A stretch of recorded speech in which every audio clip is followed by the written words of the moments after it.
तो भगवती का एम बीज, ये वाद बीज है, ये ज्ञान बीज है। कल वसंत पंचमी का दिन है। वसंत पंचमी के दिन यदि ऐसे पिछले 3 वर्षों से मैं निरंतर कर रहा हूं, यदि मातृशक्ति चाहे तो जैसे एक छोटा सा बालक यहाँ पे खेल रहा था, है ना। आजकल क्या होता है कि हम बच्चों का विद्यालय में तो नाम लिखाते हैं, शिक्षा अर्जन तो कराते हैं, लेकिन विद्या अर्जन नहीं कराते। विद्या और शिक्षा में अंतर है। विद्या ददाति विनयम और शिक्षा ददाति तर्क। विद्यावान जो होता है, जैसे हनुमान जी महाराज के 40 में हम कहते हैं विद्यावान। शिक्षा जो होती है वो तर्क बुद्धि देती है, और विद्या जो होती है वो विनय बुद्धि देती है। तो विद्या आरंभ संस्कार का दिन होता है साल में 2 बार। एक दिन होता है वसंत पंचमी और एक दिन होता है गुरु पूर्णिमा। ये 2 दिन में विद्या आरंभ संस्कार होते हैं। अगर जिनके घर में 1 वर्ष से ऊपर, कितने, हाजी की नाजी माँ, आवाज आ रही है पीछे तक? एक बार बोलना जरा जयकारा श्री राम लीला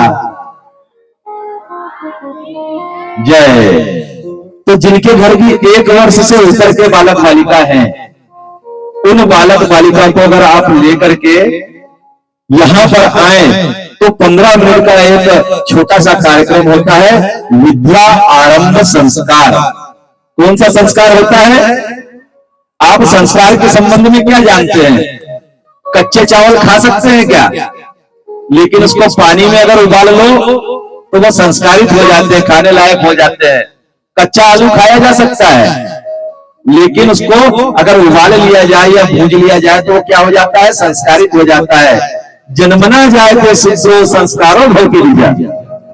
जन्म से हर कोई सुख पैदा होता है, लेकिन अगर उसके संस्कार हो जाए तो वो निज हो जाता है। व्यक्ति के, हर मानव के संस्कार हमारे समाज में बनाए गए हैं, और हमारा समाज अगर वो संस्कारों को करता है तो व्यक्ति उत्तरोत्तर देवात्मा, महात्मा और परमात्मा तक की अवधि को प्राप्त करता है।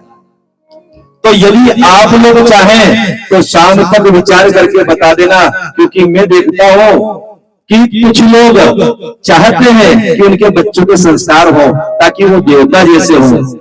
तो अगर बच्चों के संस्कार आप कराना चाहते हैं तो अपने आस पड़ोस भी सबको बता देना। 15 वर्ष तक के बच्चे, 1 वर्ष से 15 वर्ष तक के बच्चे, वो बेटी हो बेटा हो, तो उनके संस्कार करने के लिए, विद्यारंभ संस्कार करने के लिए एक छोटा सा शहद, इतना सा शहद यानी 2 अक्षर लिखा जाए शहद से, बच्चे के मुख में लिखवाएंगे माँ के हाथ से। 2 इतनी बड़ी छोटी सी लकड़ी जैसे माचिस की काड़ी होती है वो, एक कोरी पट्टी या कॉपी, एक पेन या कलम, और जिस बच्चे का संस्कार होगा उस बच्चे के लिए एक माला, क्योंकि साधारण काम नहीं हो रहा है। तो इस प्रकार का आप लेकर के आना। क्या क्या लेकर के आना है आपको? एक पेन, एक कलम, शहद की शीशी, 2 माचिस की काड़ी और एक माला। इतना सामान आपको लाना है। कल बसंत पंचमी है। आप लोग अगर चाहेंगे तो कुछ समय का ऐसा निकालेंगे बीच में, जिससे आपके बच्चों का विद्यारंभ संस्कार हो। उसके ओंकार पर उसका हाथ फिरवाएंगे, ओम उससे लिखवाएंगे, इसके जीभ पे वागबीज लिखेंगे भगवती का, और ओम लिखेंगे। स्वयं माताएं या जो लोग पढ़े लिखे हैं वो सब बच्चों को करेंगे। सहज से उसके मुख पर, जीभ के ऊपर लिखा जाएगा, और उसको माला और तिलक लगा करके सम्मान करके उसको ये कहा जाएगा कि बेटा विद्या को समझना। तो ऐसा विद्यारंभ संस्कार होता है। यदि आप लोग चाहें तो केवल अपने बच्चों के लिए नहीं करना, इदम मम नहीं, इदम मम नहीं, इदम नमम। अगर आप अपने बच्चे को ला रहे हैं तो आपको ये उसका दक्षिणा बनती है कि 5 माताओं को जरूर बोले, तब आपके बच्चे का विद्यारंभ संस्कार की दक्षिणा में दे पाऊंगा।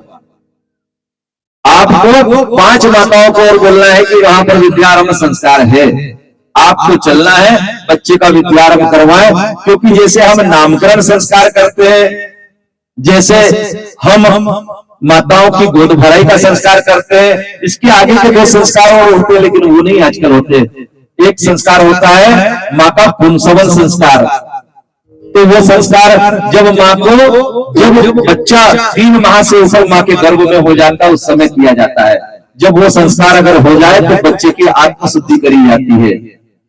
तो वो संस्कार आजकल अधिकतर माताओं का नहीं होता है। गोद भराई तो परिवार में एक रस्म के रूप में करा देते हैं, लेकिन बच्चों को शिक्षा में भी डाल देते हैं, लेकिन विद्यारंभ संस्कार नहीं होता है। और जब तक विद्या चालू नहीं होती तब तक व्यक्ति मानव नहीं बनता। तो आपको अगर वो संस्कार कराना है तो कल वसंत पर्व है, वसंत पंचमी का दिन है, भगवती शारदा विद्या की देवी, वाणी की देवी का जन्म उत्सव का दिन है। तो आप चाहे तो अपने बच्चों को लेकर के आ सकते हैं और विद्यारंभ, लेकिन उसके लिए आज शाम को ही बता